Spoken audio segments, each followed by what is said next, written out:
जीवन के क्षण सार्थक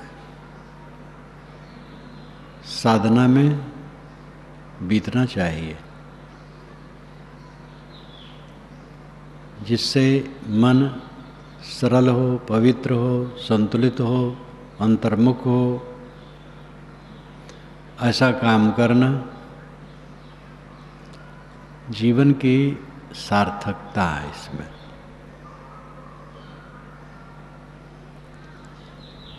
दुनिया की वस्तुओं को सोचना, घटित घटनाओं को सोचना, बीती हुई बातों को सोचना, आगे की कल्पनाओं में डूबना, भोगों की याद करना, देहाभिमान की याद करना, रजोगुण मन में उत्पन्न करके भोगों के लिए कल्पना करना, राग द्वेष की कल्पना करना। किसी ने अगर हमारा अपमान किया है तो उसकी प्रतिक्रिया में जलना, उसको नीचा दिखाने की चेष्टा करना, ये सब क्रियाएं चित्त में जब तक चलेंगे कोई शांति नहीं पाएगा। प्राणी पदार्थ जो मिले सब छूटते ही जा रहे, हम वासना में उलझकर दुख ही को पा रहे। प्राणी पदार्थ जो मिलते हैं सब छूटते चले जाते हैं, और उन्हीं प्राणी पदार्थों के विकार में जो मैल हमें आ जाता है वही हमें काटता है।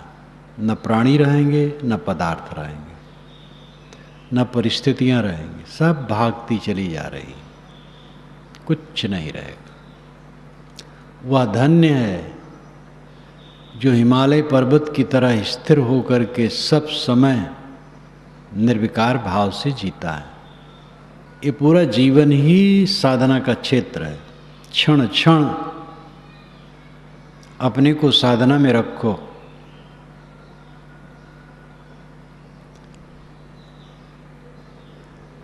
जीवन बीतता चला जाता है और मन में मैल भरा है, कब कल्याण करोगे? अंतर चिंतन करो, आत्मचिंतन करो, अपने को देखो, मन कैसा है। काम बहुत सरल है। मन की किताब को पढ़ना बहुत सरल है, लेकिन यही बहुत कठिन है। बड़े बड़े विद्वान नहीं पढ़ पाते, विद्वान नहीं पढ़ पाते। स्वामी शंकराचार्य ने एक श्लोक में कहा, श्लोक तो याद नहीं, भाव याद है, विद्वान भी, और अप ये बहुत लगाए हैं, अपनाम भी। विद्वान भी हो, चतुर भी हो, शास्त्रज्ञ भी हो, शास्त्रों का सूक्ष्मदर्शी भी हो, कई विशेषण लगा करके सब में अपि अपि अपि अपि, यानी भी, ये भी हो, भी हो, भी हो, भी हो। लेकिन तामस से ढका हुआ अगर वह है तो बहुत समझाने पर भी सत्य नहीं समझ पाता। ये उनका कथन अनुभूत कथन है, तथ्य सत्य। जब तामस से चित्त ढका रहता है तो सत्य समझ में नहीं आता है। जब राजस से चित्त ढका रहता है तो स्थिरता नहीं आती। सात्विक वृत्ति उत्पन्न होती है तब थोड़ा थोड़ा साफ होता है। पूर्ण सात्विकता के उदय होने पर साफ हो जाता है। लेकिन उस सात्विकता में अहंकार न हो, केवल काम किया जाए। अपने अपने ढंग से सभी संतों ने कहा है, हमारा दुश्मन तो हमारा मनोविकार है, बाहर कौन दुश्मन हो सकता है? किसी ने हमारा अपमान किया, उसकी समझ है। किसी ने हमारा सम्मान किया, उसकी समझ है, उससे हमें कुछ लेना देना नहीं। हाँ, जहाँ समझ में आवे ये खुराफाती चीज है, उससे हटे। कुसंग से दूर रहना बहुत जरूरी है। भाई केचुआ बना रहे, मूर्ख बना रहे, और कुसंग को छाती में चिपकाए रहे तो उसका कल्याण नहीं होगा, वो जलेगा, फिर उसी से जलता रहेगा। कुसंग का विश्व त्याग होना चाहिए, शूरवीर होना चाहिए, स्मृत में होना चाहिए, जागरूक होना चाहिए, ठंडा नहीं, मूर्ख नहीं। कुसंग का त्याग करो, शुद्ध संग करो, शुद्ध संग में भी विकार ना आए। अच्छे लोग हैं, वहाँ भी मन की मैल बनने का साधन हो सकता है। कई कारण होते हैं, बहुत अनुकूल लोग मिले, मोह हो गया तो गया काम, मोह नहीं हुआ तो अच्छे हैं, अनुकूल हैं, उनमें दोष देखने की प्रवृत्ति हो गई। हजार अच्छाइयाँ हैं, एक त्रुटि की कल्पना कर ली तो विकार आ जाएगा। असूया दोष बहुत सूक्ष्म दोष होता है, गुणों में दोष खोजना। एक आदमी दूसरे के गुणों में दोष खोजता रहता है, इस प्रक्रिया से कभी भी कोई संतुष्ट नहीं हो सकता है। दोष हो तो सुझाव देना चाहिए। आसपास के लोगों में जो त्रुटि होगी, त्रुटि थोड़ी मोड़ी हो जाती सबसे, किसी से ज़्यादा हो जाती है, किसी से कम, किसी से नहीं भी हो सकती है, जागरूक होते होते नहीं होती, तभी तो पूर्णता आएगी। तो कोई से त्रुटि हो उसको संभालो, उसको बताओ, हमदर्दी से बताओ, प्रेम से बताओ, दुश्मन मान के नहीं। कौन दुश्मन है? गलती करता है समझा लो, उठा लो। तुमसे गलती हुई, विनम्र हो जाओ, शीतल हो जाओ, क्षमा मांग लो, फिर न दोहराना ही क्षमा मांगना है। और जहाँ बहुत खुराफाती दिखे उससे दूर हो जाओ, एकदम दूर रहो, 100 कोस दूर, तभी कल्याण है। कुसंग से कल्याण नहीं। ये सब बुद्धिमानी और जागरूकता की जरूरत है।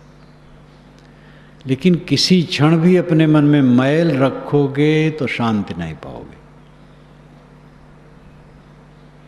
दुश्मन लोग दूसरे को मान लेते हैं, पक्का दुश्मन हमारे अंदर में बैठा है, मन का मैल जो हमें रात दिन काटता है, और उसके निकल जाने पर कौन दुश्मन रह जाएगा? गाली देने वाला हमें, हमारा अपमान करने वाला, भरी सभा में हमारा अपमान कर दिया, उसका विचार था।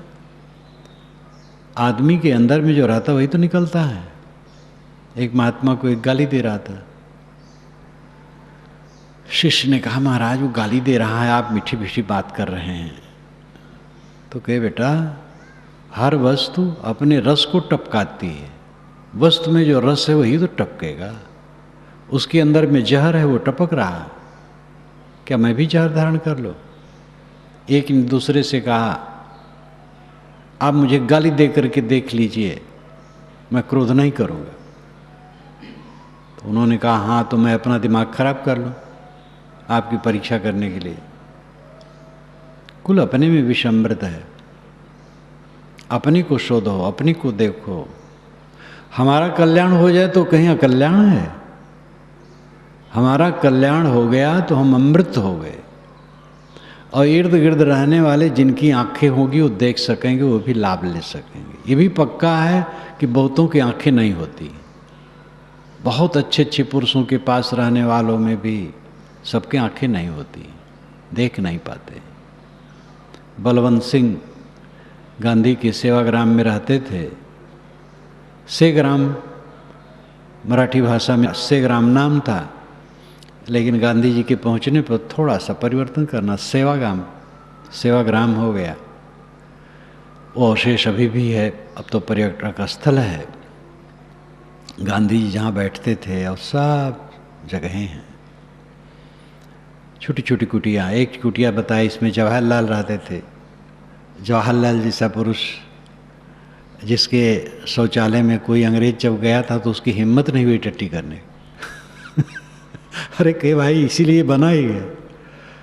उनके पिता बड़े बैरिस्टर, और जो उनका आरोप था इंग्लैंड और भारत उनका लड़का जवाहर नेहरू, लेकिन वहाँ एक छोटी कुटिया में रहता था।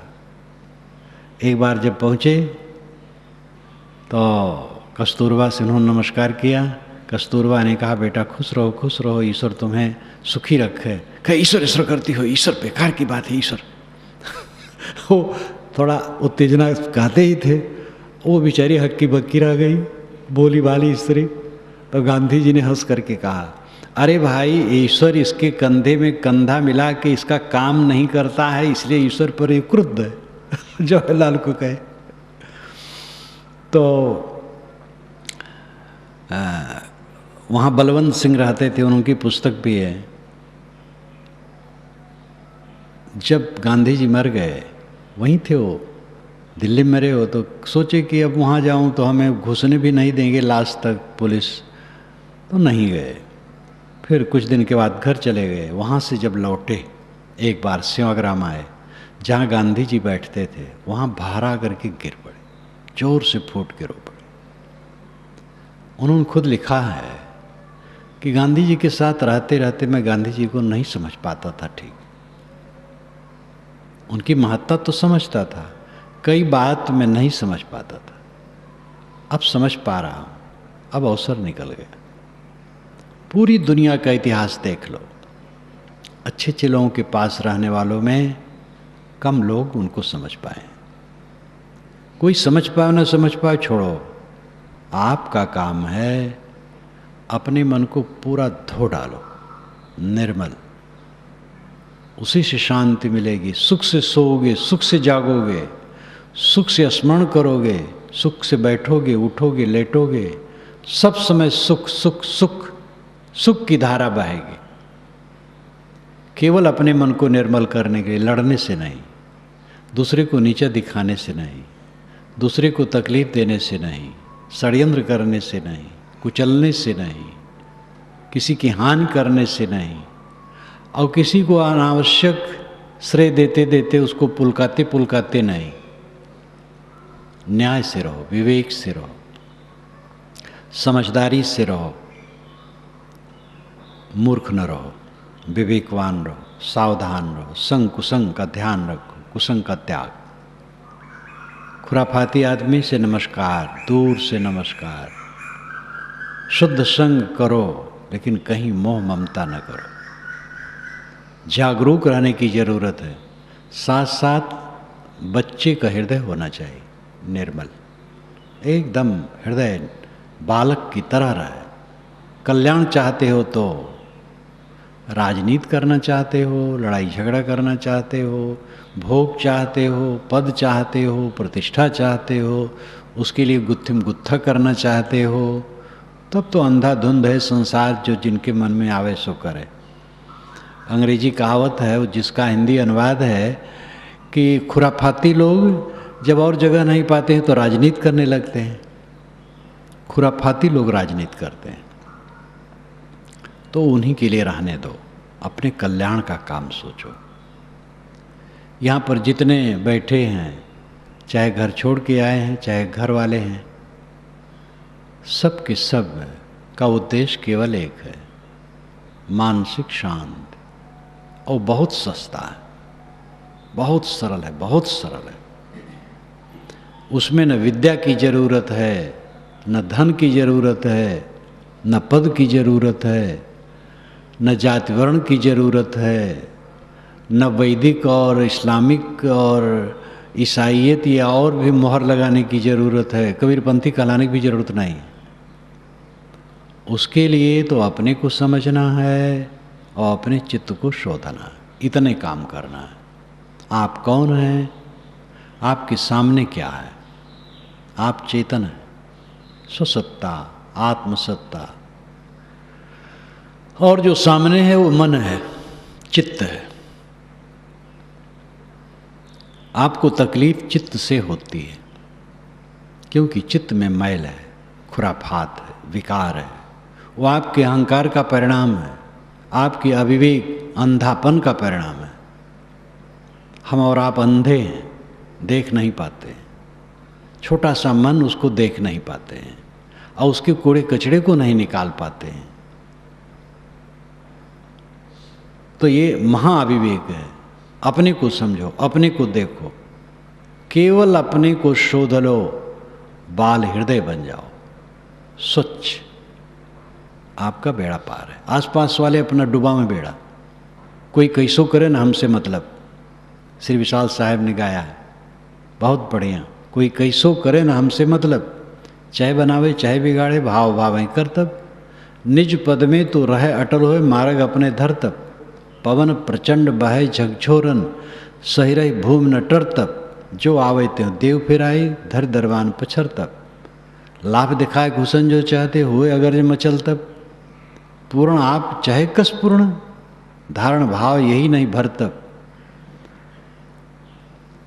तो और पंक्तियां हैं, कोई कैसो करे हमसे कुछ मतलब नहीं है, चाहे बनावे अपने चाहे बिगाड़ दे, चाहे हमारे लिए भाव करे चाहे अभाव करे, हम अपने मार्ग को पकड़ते हैं। प्रचंड पवन बहता है लेकिन उसको सह करके जमीन अडिग है। इसी प्रकार हम अडिग हैं, सभी स्थितियों में अडिग हैं। जो आवे ते देव फिराई, धर दरबान पछर तब। दिल में जो कोई विकार आवे उसको विवेक वैराग का दरबान रख करके बता दो कि उसको धक्का दे करके निकाल दे, कोई विकार ठहरने न पाए चित्त में। लाभ दिखाए घुसन जो चाहते हुए अगर मचल तब। कोई ऐसा भी आदमी हो सकता है लाभ दिखा करके घुसना चाहे, ये लाभ होगा, तो कह दो हमें लाभ नहीं चाहिए। सदगुर विशाल देव की वाणी, जीवन वैसा था, मन वैसा था, साधक थे, सिद्ध थे, परिपक्व थे। बड़ी बारीकी से मैंने उनको देखा और सन 53 में उनके दर्शन पाया नवंबर में। उसके पश्चात वो फरवरी में तो आ गई हमारे गुरुस्थान पर, 1.25 महीना रहे समाज सहित। उस समय मैं भोजन बनाता था, बड़ा भंडारा, दर्शन उनके कर लेता था, कोई शब्द सुन लेता था।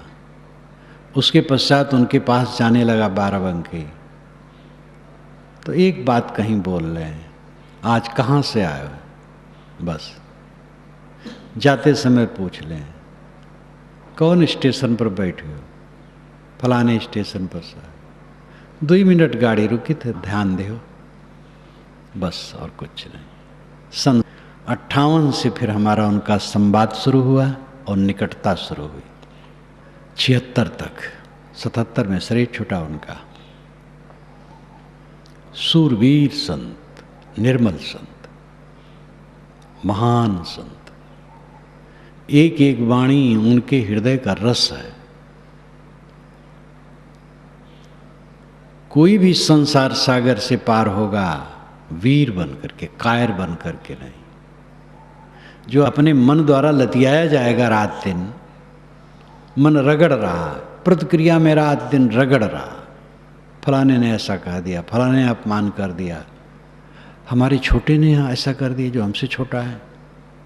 अब अगर कहीं चेला कर दे, वो पुत्र कर दे, अरे भाई चेला पुत्र कुछ नहीं, ऊंच नीचे मध्य की बानी, एक है पवन एक है पानी।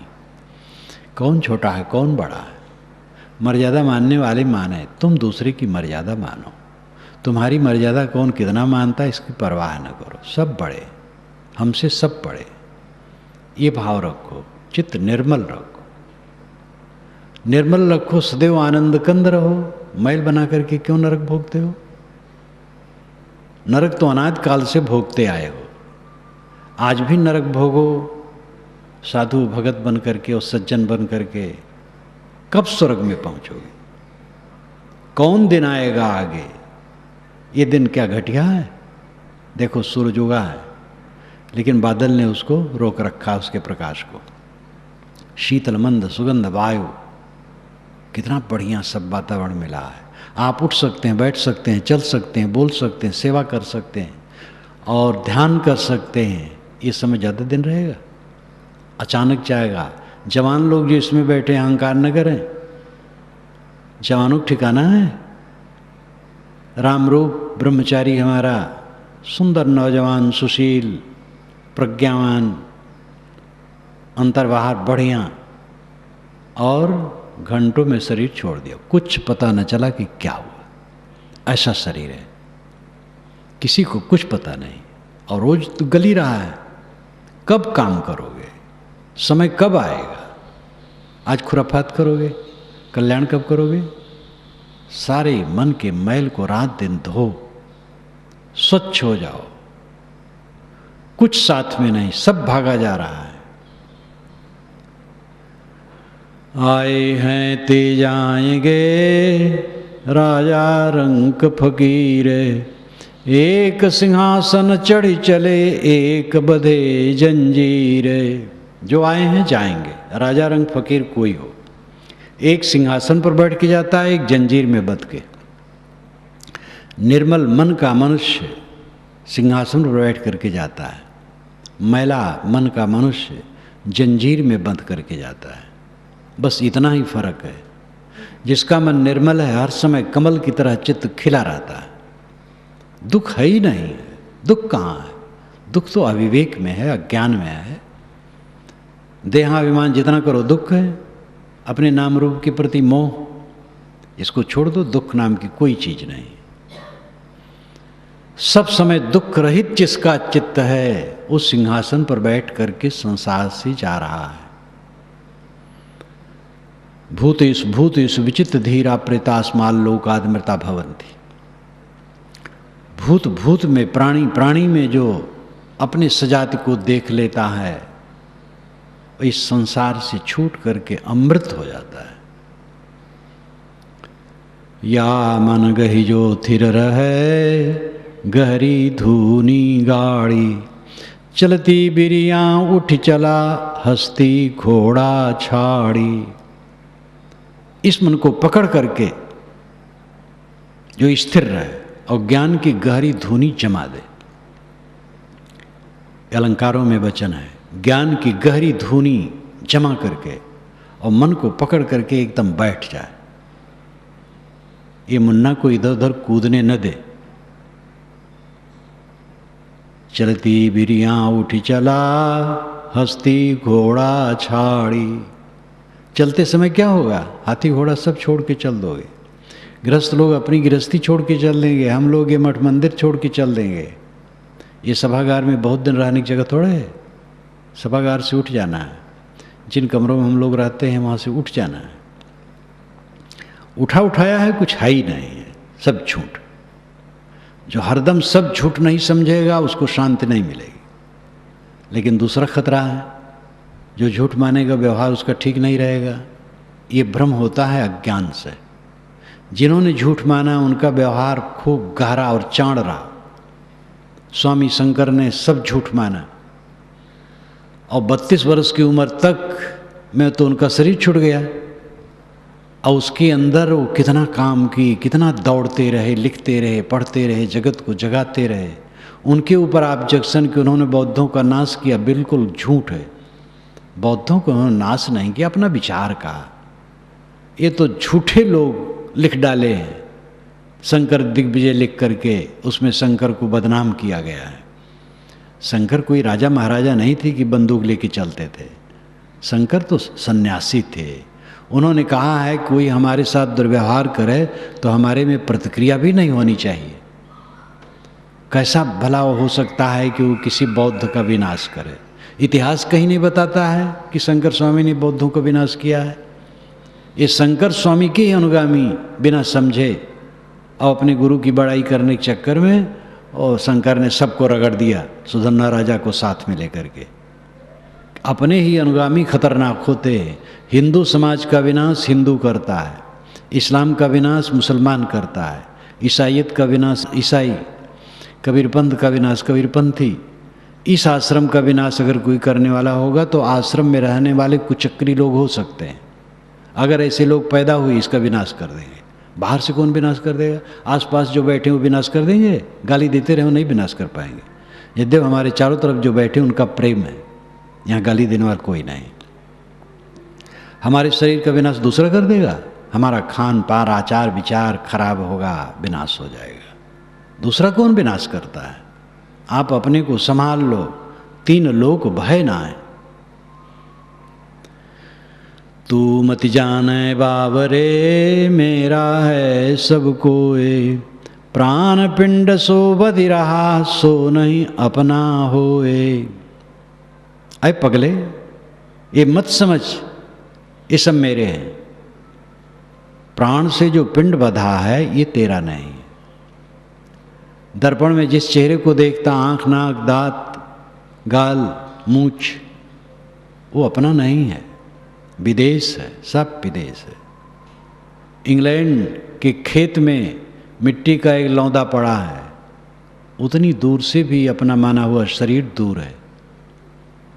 इस तत्व को समझो।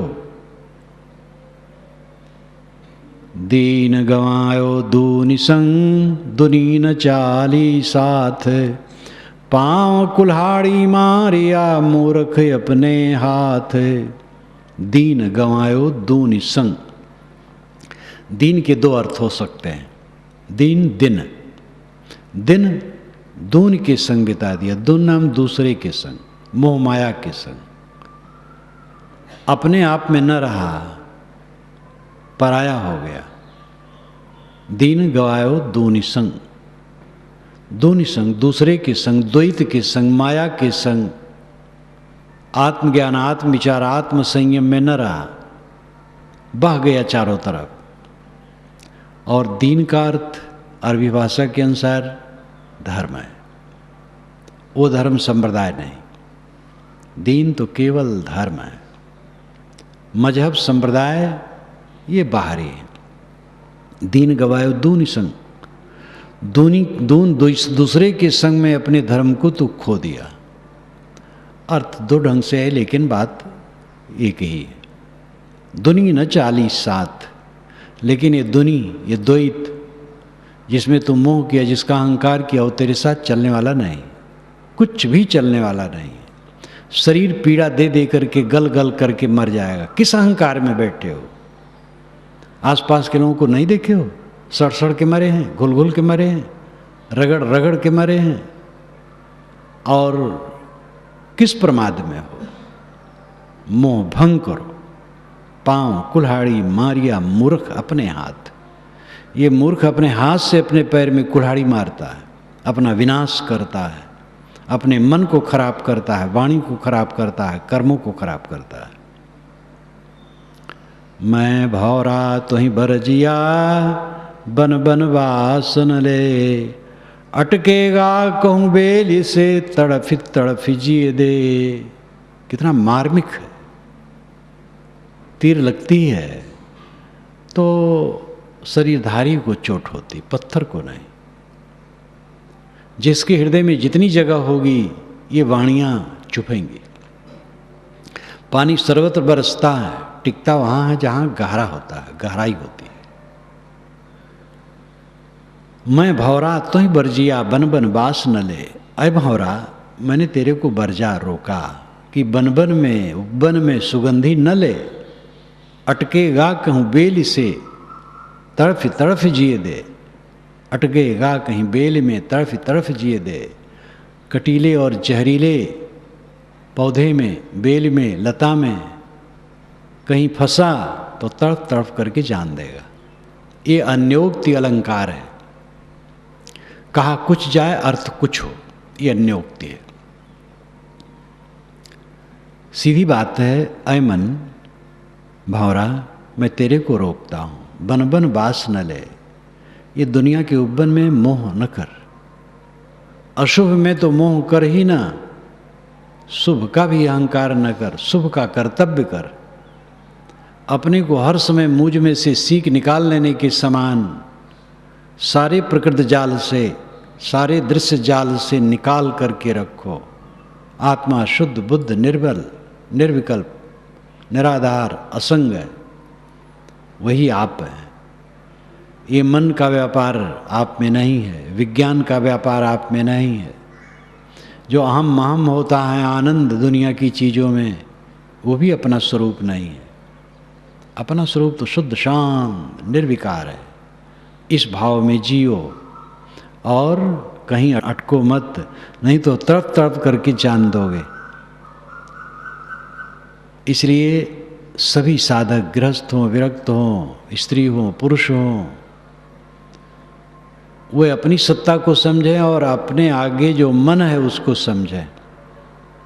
और सदैव मन को धुनते रहें, मन को धोते रहें, साफ करते रहें।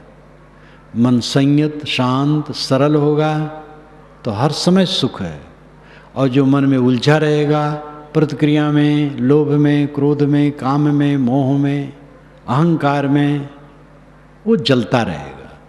अपने को जलने से बचाओ। ऐ जेरा तय अपने दुख ही संहार।